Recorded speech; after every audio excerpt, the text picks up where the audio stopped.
అనంతపురం జిల్లా యాడికిలో వైఎస్ జగన్మోహన్ రెడ్డి మాట్లాడుతున్నారు. ఇప్పుడు ఆ లైవ్ చూద్దాం. మీ అందరి ప్రేమాభిమానాలకు చేతులు గురించి ప్రతి అక్కకు, ప్రతి చెల్లెమ్మకు, ప్రతి అవ్వకు, ప్రతి తాతకు, ప్రతి సోదరుడికి, ప్రతి స్నేహితుడికి శిరస్సు వంచి పేరు పేరున చేతులు జోడించి హృదయపూర్వకంగా కృతజ్ఞతలు తెలుపుకుంటా ఉన్నా.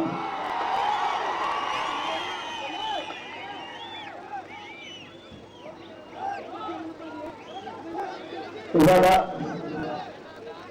రైతు భరోసా కార్యక్రమంలో భాగంగా చేనేత కార్మికుల సోదరునికి భరోసా ఇచ్చే కార్యక్రమంలో భాగంగా చనిపోయిన కుటుంబాలకు తోడుగా నిలబడే విషయంలో, వాళ్ళను ఆదుకునే విషయంలో అండగా నిలబడేందుకు ఈ భరోసా యాత్ర చేస్తున్న నేపథ్యంలో ఇవాళ ఈ యాడికి పంచాయతీకి ఇవాళ ఇక్కడికి రావడం జరుగుతూ ఉంది. ఇవాళ నేను ఇక్కడికి వచ్చే ఉద్దేశం అనంతపురం జిల్లాలో తిరుగుతూ ఉన్న కార్యక్రమాలు అన్నీ కూడా మనమంతా కూడా గత కొన్ని నెలలుగా చూస్తూనే ఉన్నాం. ఒక్క అనంతపురం జిల్లాలోనే దాదాపుగా ఇంతవరకు దగ్గర 78 మంది చనిపోయిన కుటుంబాల దగ్గరికి వెళ్ళాం. అందులో దాదాపుగా 13-14 మంది చేనేత కుటుంబాలు, మిగిలిన కుటుంబాలన్నీ కూడా రైతు కుటుంబాలు.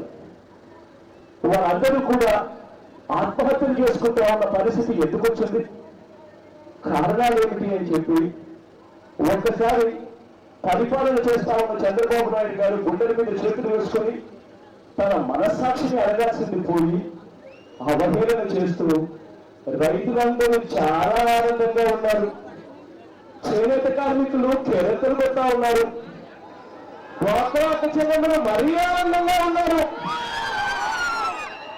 అది అవహేళన చేస్తూ చంద్రబాబు నాయుడు గారు అసెంబ్లీని సాక్షిగా చేస్తూ మాట్లాడుతూ ఉన్నప్పుడు, అయ్యా చంద్రబాబు నాయుడు గారు, ఎన్నికలప్పుడు మీరు ఏం మాటలు చెప్పారు, ఎన్నికలు అయిపోయిన తర్వాత మీరు చేస్తున్నది ఏమిటి, ఒక్కసారి మీ మనస్సాక్షి ఏమిటండి, ఈ చనిపోతూ ఉన్న ఈ కుటుంబాలకు బాధ్యత మీరు కాదా అని చెప్పి చంద్రబాబు నాయుడు గారు ఆ రోజు గట్టిగా అసెంబ్లీలో నేర్పిస్తారు.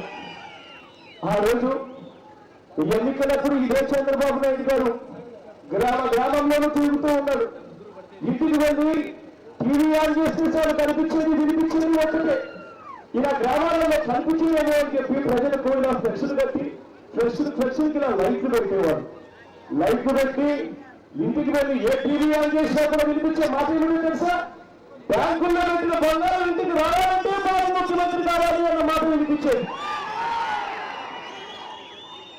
రైతులన్నీ కూడా బేసినట్టుగా పూర్తిగా మాఫీ కావాలి అంటే బాబు ముఖ్యమంత్రి కావాలి అన్న మాట వినిపించేది.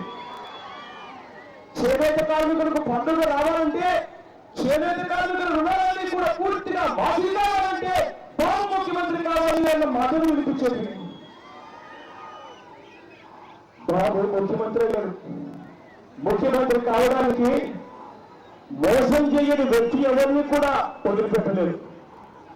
రైతులను మోసం చేశాడు, డ్వాక్రా అక్కచెల్లెమ్మలను మోసం చేశాడు, చేనేత కార్మికులను మోసం చేశాడు, చివరికి చదువుకుంటున్న పిల్లలు సైతం, చిన్న పిల్లలను సైతం కూడా వెళ్ళలేదు, వాళ్ళు కూడా మోసం కార్యక్రమం చేశాడు చంద్రబాబు నాయుడు గారు. ఎన్నికలప్పుడు జాబు రావాలంటే బాబు రావాలి అన్న మాట వినిపించాడు. ఎన్నికలు అయిపోయి బాబుకు ముఖ్యమంత్రి జాబ్ వచ్చింది, ఉన్న జాబులు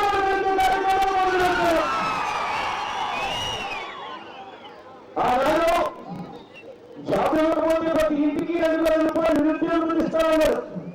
అమ్మ మీరు ఏమీ చదువుకోకపోయినా పర్వాలేదు, ప్రతి ఇంటికి నేను నిరుద్యోగులకు 2,000 ఇస్తాను అని చెప్పి ఏకంగా చంద్రబాబు నాయుడు గారు స్వయంగా రాసిన కాన్ఫరెన్స్ సంతకం పెట్టిన కాపీని ప్రతి ఇంటికి సర్క్యులేట్ చేశాడు, ప్రతి ఇంటికి చేర్చాడు. ఇవాళ నేను అడుగుతా ఉన్నా ఇదే చంద్రబాబు నాయుడు గారు ముఖ్యమంత్రి 2 ఏళ్ళు అయింది. ఏ ఒక్కరికైనా 2,000 రూపాయలు నిరుద్యోగులు ఇచ్చారా అడుగుతా ఉన్నా చంద్రబాబు నాయుడు గారు. 1,75,00,000 ఇళ్లకు 2,000 రూపాయలు నిరుద్యోగులకు ఇస్తామన్నారు. ఒక్కరికి ఇచ్చిన పాపాలు కూడా ఇవాళ చంద్రబాబు నాయుడు గారి పరిపాలన. సీఎం కేసీఆర్ పై విరుచుకుపడ్డారు కాంగ్రెస్ నేత షబ్బీర్ అలీ. రాష్ట్ర